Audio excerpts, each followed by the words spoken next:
সুপ্রভাত বন্ধুরা, একদম সকাল সকাল ব্লগ শুরু করছি। এখন ঘড়ির কাঁটায় প্রায় 8:30 মতো বাজে। তো সকালবেলা উঠেই আমার স্নান হয়ে গেছে। আজকে চাটা খেয়েছি।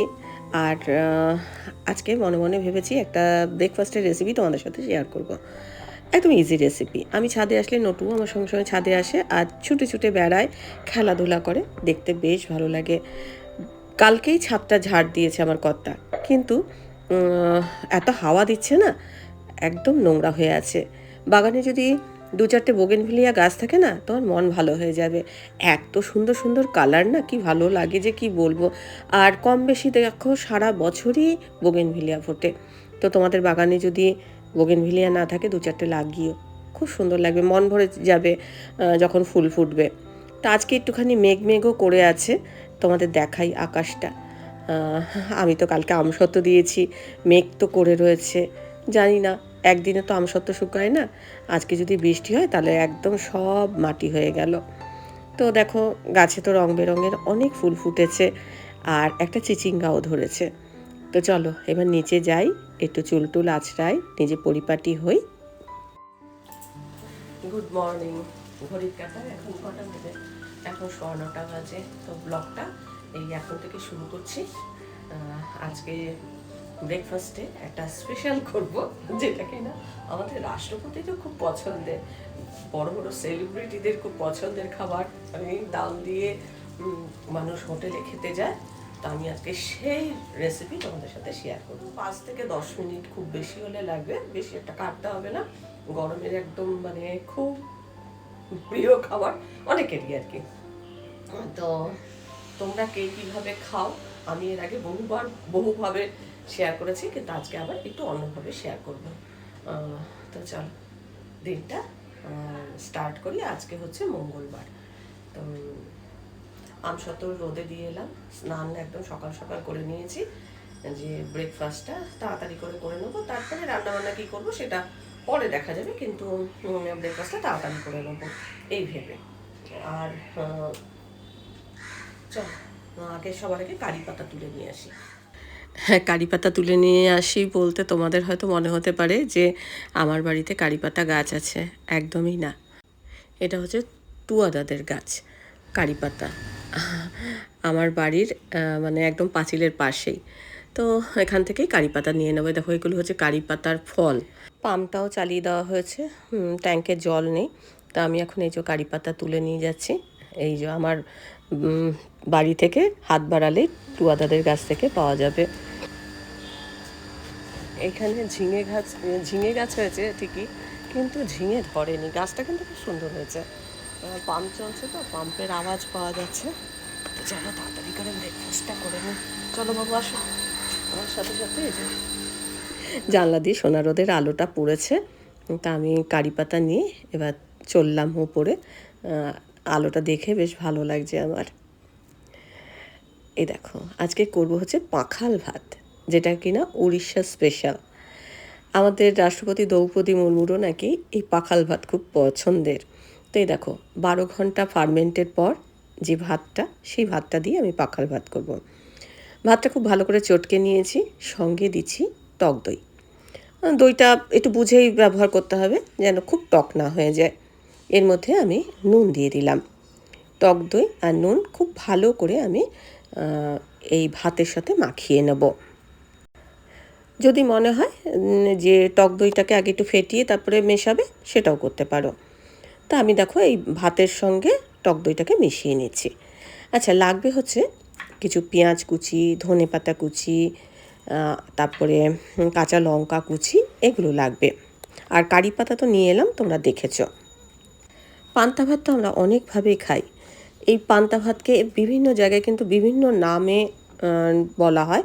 আর পান্তা ভাত যেহেতু মানে হজমে সহায়ক, আর গ্রাম বাংলার একটা খাবার, এই খাবারটা কিন্তু মানে উড়িষ্যার ফেমাস।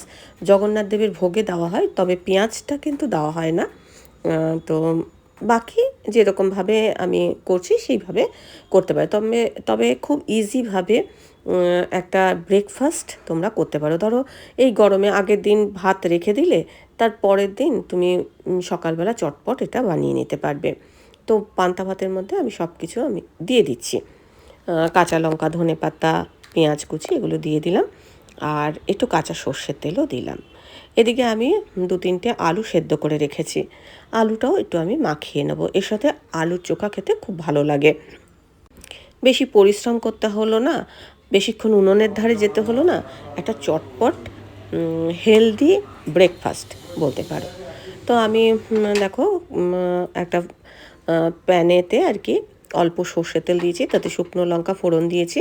শুকনো লঙ্কা আমি একটু আলু সেদ্ধর মধ্যেও মাখাবো, আর ওই যে পাখাল ভাত যেটা আমি করেছি বা পান্তা করেছি সেটার মধ্যেও কিন্তু আমি এই ফোড়নটা দেবো। তো ফোড়নের মধ্যে আর কি দেবো, দেখো এখানে তো শুকনো লঙ্কা দিয়েছি, আর এর মধ্যে আমি একটুখানি গোটা জিরে, একটুখানি সর্ষে আর কারি পাতা দেবো। কেউ কেউ ওই যে পান্তা ভাতের যে জলটা হয় না, সেই জলটাকে কাঞ্জিও বলে।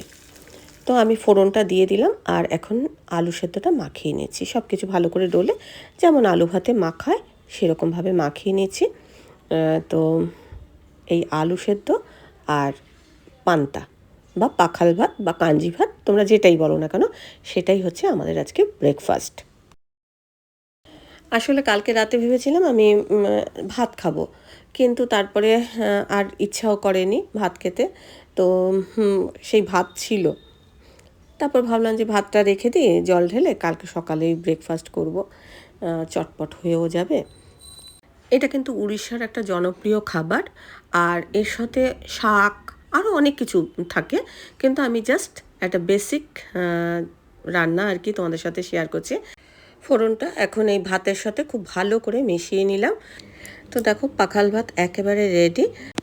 আচ্ছা, এটা বলে রাখি, এই ভাত যে আমরা নর্মাল যে চালের ভাত খাই সেই চালের ভাত দিয়েই কিন্তু হয়। এর জন্য কোনো ধরো গোবিন্দভোগের চাল বা দেরাদুন চাল এর কোনো প্রয়োজন নেই। মানে আমরা যেই ভাত খাই সেই ভাতটাকে 8 থেকে 12 ঘন্টা জল ঢেলে রেখে দিয়ে তারপরে রেডি করা হয়। আচ্ছা, এই রেসিপি তোমরা যদি ট্রাই না করে থাকো তাহলে অবশ্যই অবশ্যই একবার হলেও ট্রাই করে দেখবে, খেতে খুব ভালো লাগবে। সঙ্গে একটু আলু সেদ্ধ নিও, যদি অন্য কোনো কিছু নাও নাও, একটু আলু সেদ্ধ নিও, খুব ভালো লাগবে। তা আমরা এখন এটাই ব্রেকফাস্ট করব। আবার ফিরে এলাম পান্তায়। আমাদের আজকে পাখাল ভাত। হুম, পাখাল ভাত, পাখাল ভাত। পাংখাল হ্যাঁ। কি মেন্টাতে নাকি? না, উড়িষ্যার স্পেশাল পাখাল ভাত। আচ্ছা আচ্ছা, আর আমি কারি পাতা। দেখবে নায়কদার কাছে খুব শুনবে।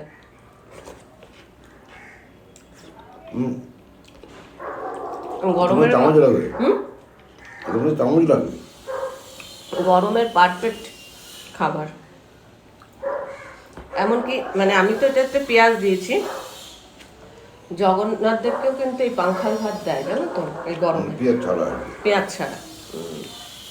কারণ এটা উড়িষ্যা স্পেশাল, এটা জগন্নাথ দেবের ভোগে তো যায়। চামচ দিয়ে খাবে। চামচ দিয়ে খাবে কেন? এসব জিনিস কি চামচে খেয়ে সুখ, তাই না বলো? এসব জিনিস চামচে খেয়ে সুখ নয়, এইসব জিনিস হচ্ছে হাতে এরকমভাবে খেয়ে সুখ। হেভি একটা ব্রেকফাস্ট হয়েছে। তারপরে সব বাসন কোসনগুলো ধুয়ে টুয়ে নিলাম।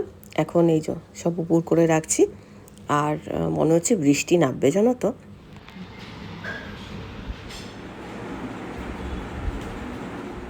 দৌড়ে ছাদে যেতে হবে কি না জানি না, খুব মেঘ করে এসছে, আমসত্ত্বটা শুকোবে না। যাই হোক, যতক্ষণ থাকবে, তারপরে গিয়ে তুলে দেবো। তবে খুব মানে লক্ষ্য রাখতে হবে, যখনই বৃষ্টি পড়া শুরু হবে তার আগেই দৌড়াতে হবে। তো যাই হোক, এবারে এটা আমসত্ত্ব বোধহয় গেল, কালকে দিয়েছি। তো আজকে জানি না শুকোবে তো না মনে হচ্ছে, এত তাড়াতাড়ি তো আর শুকিয়ে যাবে না। এখন কটা বাজে? এখন 10:30 বাজে। ওই ধরো 9টা নাগাদ দিয়েছি, ঘন্টা দেড়েক রোদে রয়েছে। এখনও বৃষ্টি নামেনি, তবে বৃষ্টি নামলেও নামতে পারে। তো আজকে কী করবো জানো তো, এই যে সত্যতার গাছে যে আমগুলো আছে, এর মধ্যে যেগুলো একদম পেকে গেছে সেই আমগুলো দিয়ে একটু কুলফি বানাবো মনে মনে ভেবেছি। আর কুলফির জন্য কী দেখেছি ওগুলো ছিল, সেইগুলোর মধ্যেই কুলফি জমাবো মনে মনে ঠিক করেছি। আমার কর্তাকে বললাম একটু দুধ নিয়ে আসো, আর সত্যতার যে গাছের আম সেই আম তো রয়েছে। আচ্ছা, এখানে একটা আলু সেদ্ধও রয়েছে। দুপুরে আর ভাত খেতে ইচ্ছা করছে না, দেখি কি খাই। এগুলো আম একদম ভালো পেকে গেছে, এরকম ধরনের দুটো আম নিয়ে নিই। দুটো আম হলেই হবে, সেরকম হলে নাইকদার গাছের একটা আম আর এই একটা আম, এই দুটো দিয়ে করবো। আচ্ছা, নাইকদার গাছের আমটাও তাকে ভিজিয়ে রাখি, একখানা পাকা আম লাগবে আর কি। যেহেতু ম্যাঙ্গো কুলফি করব, আম তো লাগবে, সেই জন্য আমটাকে কি করব, একটু জলে ভিজিয়ে রাখবো। তো চলো ভিজিয়ে রাখি। আমের যে কষ, মানে যারা ধরো আম খেলে দেখবে এই মুখের এই জায়গাগুলো আমের যে আঠাটা সেটা লেগে যায়, সেই জন্য কী করতে হয়, আমটাকে অনেকক্ষণ জলে ভিজিয়ে রাখতে হয়। আমরা মানে যখনই আম খাই, আমটাকে জলে মোটামুটি ঘন্টাখানেক ভিজিয়ে রাখি, তারপরে আমরা আমটা খাই। তাহলে কি হয়, ওই যে কষটা মুখে লাগে না, কষটা বেরিয়ে যায়। আর অনেক সময় এই কষের জন্য অনেক ফোড়া হয়। তো আমরা তো প্রচুর আম খাচ্ছি। একবার এরকম হয়েছিল আমার বিয়ের পর, বাবান তখন খুব ছোট ছিল, আমার মাথা ভর্তি না ফোড়া হয়েছিল। মানে ফোড়া মানে তোমায় কি বলবো, সে যন্ত্রণা, পুরো মাথা ভর্তি হয়ে গেছিলো, মানে ডুমো ডুমো ডুমো ডুমো ডুমো, মানে লাস্টে ঘাটটা বেঁকে গেছে, এত ব্যথা। তারপর ডাক্তার দেখিয়েছি, সুগার টেস্ট করতে দিয়েছে, যে এত ফোড়া কি মানে কি বলতো, আমার যখন বিয়ে হয়েছে, যে বাড়িটা ছিল, সেই বাড়িটার ঘর ছিল 9 ফুট বাই 9 ফুট এরকম টাইপের হবে। তো ও বলতে পারবে ভালো, আমি জিজ্ঞাসা করবো। তো ওইরকম একটা ছোট্ট ঘর ছিল, তার মধ্যে ধরো আমার খাট, আলমারি, ড্রেসিং টেবিল এসব ছিল, মানে একদম ছোট্ট জায়গা। এবার প্রচণ্ড গরম হতো, সেই গরমের জন্য না মাথা ভর্তি পোড়া হয়ে গেছিলো। আমার শাশুড়ির, আমার দুজনেরই হয়েছিল।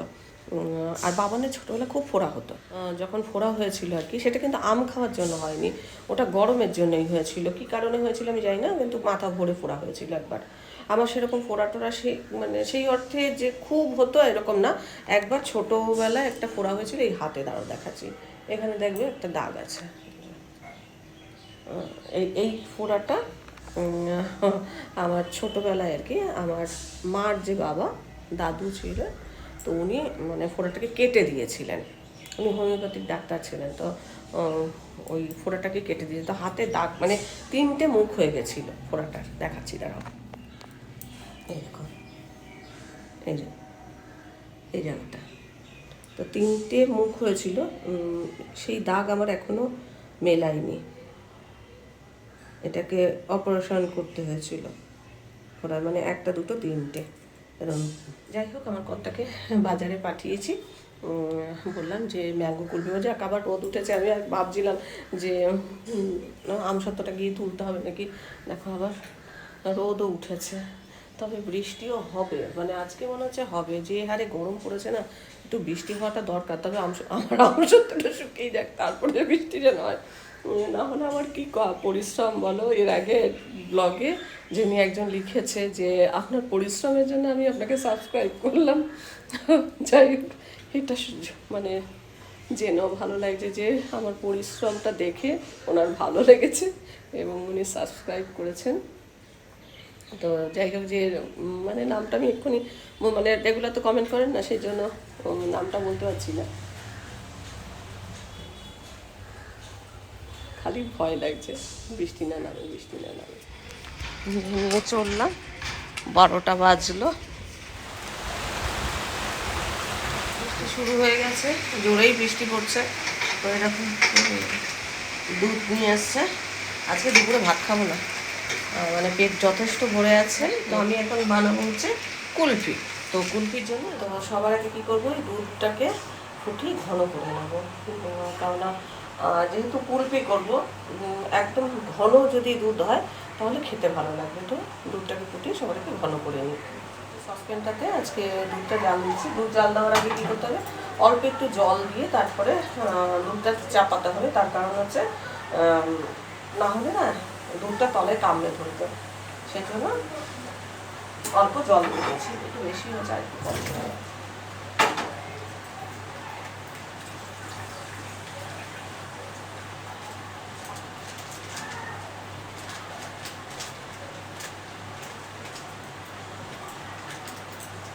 এই 1 লিটার দুধকে ফুটিয়ে ঘন করে নিতে হবে, আর মানে অনেকটা কমিয়ে নিতে হবে।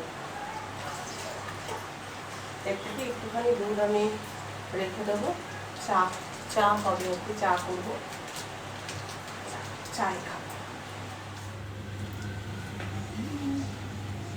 বৃষ্টি এখন কমে গেছে, ছাদটা শুকোলে আবার ওই আমসত্ত্বগুলো দিয়ে আসবে, একটু ভালো করে রোদ উঠুক, হয়তো আবার দিলাম আবার বৃষ্টি নামবে। তো মানে মানুষকে ব্যতিব্যস্ত করে, একবারে মুষলধারে হয়ে যা তারপরে থেমে যা না। এই ধরো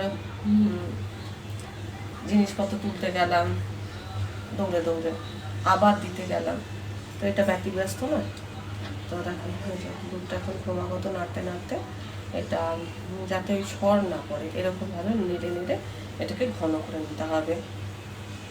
যেহেতু ধরো এখন গরমের সিজন, একটু এক এক সময় মনে হয় না যে একটুখানি ঠান্ডা ঠান্ডা কিছু খাই, সেই হিসাবে তোমরা কুলফি বানাতে পারো। আর বাইরে ধরো আমরা যে এই মটকাগুলো খাই, এই মটকাগুলো কিন্তু খেতে খুব ভালো লাগে, তাই না?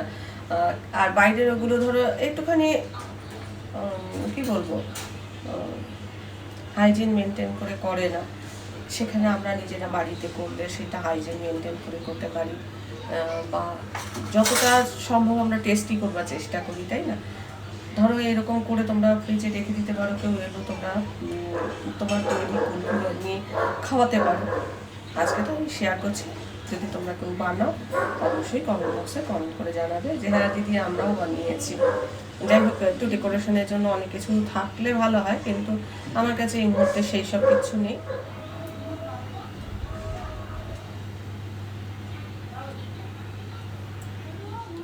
দুধ জাল দেওয়ার যে টিপসটা দিলাম না, এই টিপসটা তোমরা দেখবে, খেয়াল করে দেখবে যে একটু পাত্রে জল দিয়ে তারপর তোমরা যদি বসাও দুধটা, তাহলে এরকম ননস্টিক বাসনে দেখবে কামড়ে ধরে, সেটা ধরবে না। আর যদি ননস্টিক বাসনে নাও করো, ধরো পায়েস টায়েস করছো, সেই সময় তো দুধ জাল দেওয়া হয়, সেই দুধ জাল দেওয়াটা এরকমভাবে মানে একটু জল দিয়ে তারপরে দুধটা জাল দেবে, তাহলে আর ধরবে না। কড়াইয়ে ধরে যায় কি পাত্রে ধরে যায়, পোড়া পোড়া একটা গন্ধ হয়, সেটা হয় না।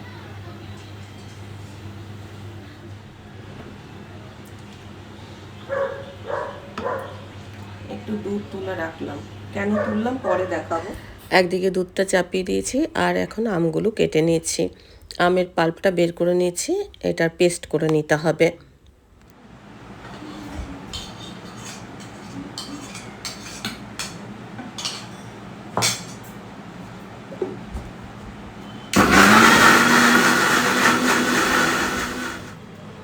একদিক দিয়ে দুধ ঘন করতে দিয়েছি, আরেক দিক দিয়ে আমের পেস্ট করে আমটাকে একটু ওর যে জলো জলো ভাব আছে সেই ভাবটা কমিয়ে নিয়েছি। আমি আরও একটু আম দেবো এর মধ্যে, কারণ আমার মনে হলো একটু কম হয়ে গেছে, সেজন্য আর একটু আম দিয়ে দেবো। আর এর মধ্যে আমি যেটা দেবো সেটা হচ্ছে কাস্টার্ড পাউডার।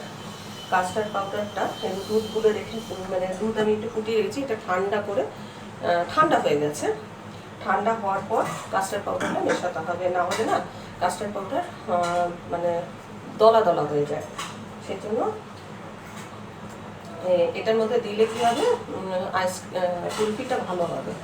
যদি ধরো কাস্টার্ড পাউডার নেই তোমার, তাহলে তুমি কর্নফ্লাওয়ারও দিতে পারো, তবে কাস্টার্ড পাউডার দিলে টেস্টটা ভালো হবে।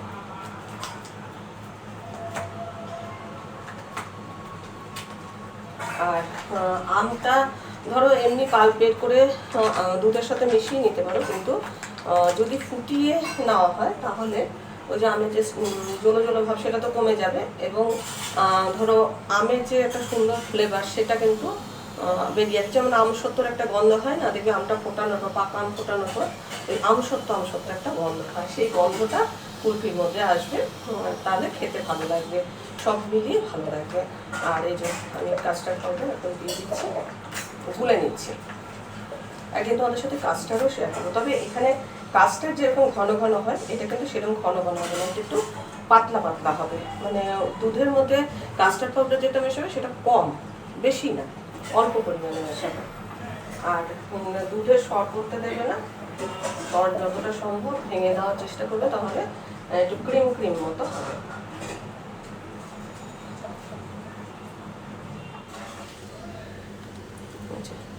এই অল্প পরিমাণে দেবো।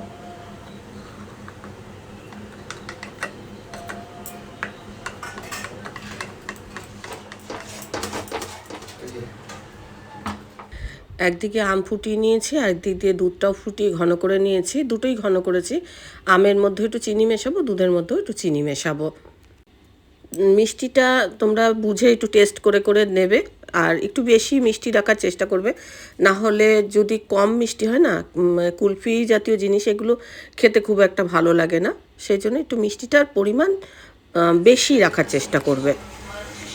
দেখো এখন দুধটা একদম ফুটে ঘন হয়ে গেছে, এখন কাস্টার্ড পাউডারটা মিশিয়ে দিচ্ছি।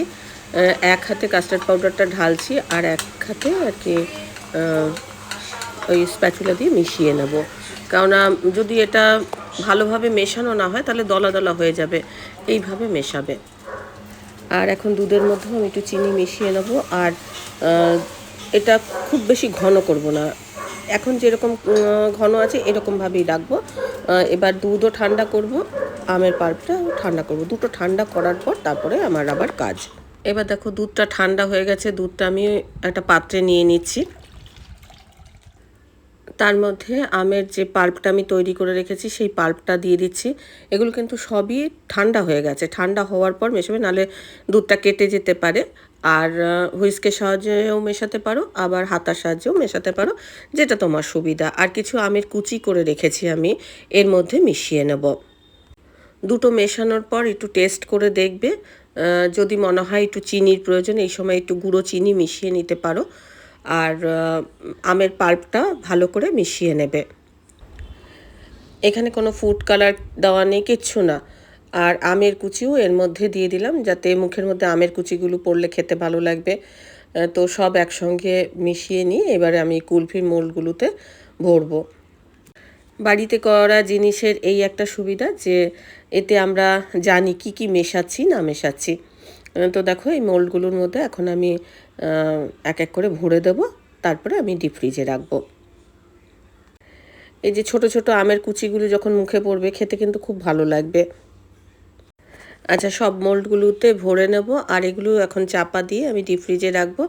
আর যখন ডিপ ফ্রিজে রাখবো বারবার খুলে দেখবো না, মোটামুটি 8 থেকে 10 ঘন্টা আমি ডিপ ফ্রিজে রাখবো, তারপরে খুলে দেখবো এটা কেমন হয়েছে। আজকে তো আর তোমাদের দেখাতে পারবো না, কালকের ব্লগে দেখাবো এগুলো কেমন হয়েছে। এর উপরে একটুখানি পেস্তা কুচি ছড়িয়ে দিলে দেখতে বেশ ভালো লাগতো, কিন্তু ঘরে পেস্তা নেই, তাই এমনিই আমি রেখে দেবো। বাকিটুকু একটা কন্টেনারে ভরে নিচ্ছি, এটাও আমি ওই ডিপ ফ্রিজে রেখে দেবো, সব একসঙ্গেই রেখে দেবো।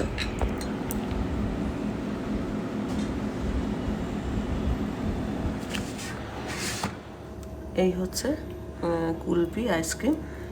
এখানে যেই আমের পাল্পটা আর কি বেশি হয়েছিল সেটা ওখানে দিয়ে দিয়েছি, আর বাকি এগুলো হয়েছে।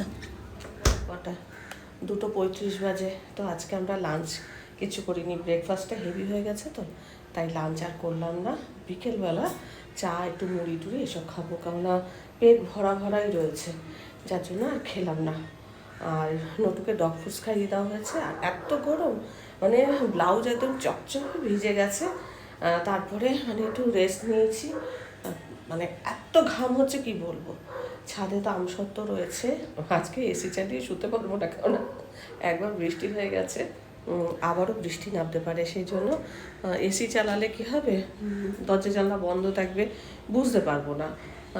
তো ওই জন্য এসি চালাবো না, আজকে এমনি নর্মাল পাখা চালাবো, চালিয়ে শুয়ে পড়বো। তারপরে বিকেলবেলা উঠে ধরো ওই মানে কিছু একটু খাবো, কুচকাচ খাবার। আর ব্লগটা আমি বেশি বাড়াচ্ছি না, শুধু আজকে ব্রেকফাস্ট আর এই ম্যাঙ্গো কুলফি দিয়েই শেষ করলাম। ব্লগটা দেখে ভালো লাগলে অবশ্যই একটা লাইক দিও, প্রচুর প্রচুর শেয়ার করো। আমার চ্যানেলটা ভালো লাগলে অবশ্যই সাবস্ক্রাইব করে আমার পাশে থেকো। আজকের পর্বটা আমি এখানেই শেষ করছি, দেখা হবে নতুন একটা পর্ব নিয়ে, নতুন কিছু নিয়ে। ততক্ষণের জন্য টাটা। আর আজকের ব্লগ আমি আজকেই আপলোড করবো, কারণ আমার কাছে ব্লগ, ধরো কালকের ব্লগ আমি কালকেই আপলোড করে দিয়েছি, আর আজকের ব্লগ আজকেই আপলোড করব। সেই জন্য বিকেলে যদি মানে ওইসব কিছু কিছু যদি এক্সট্রা করি তাও পরে নয় শেয়ার করবো।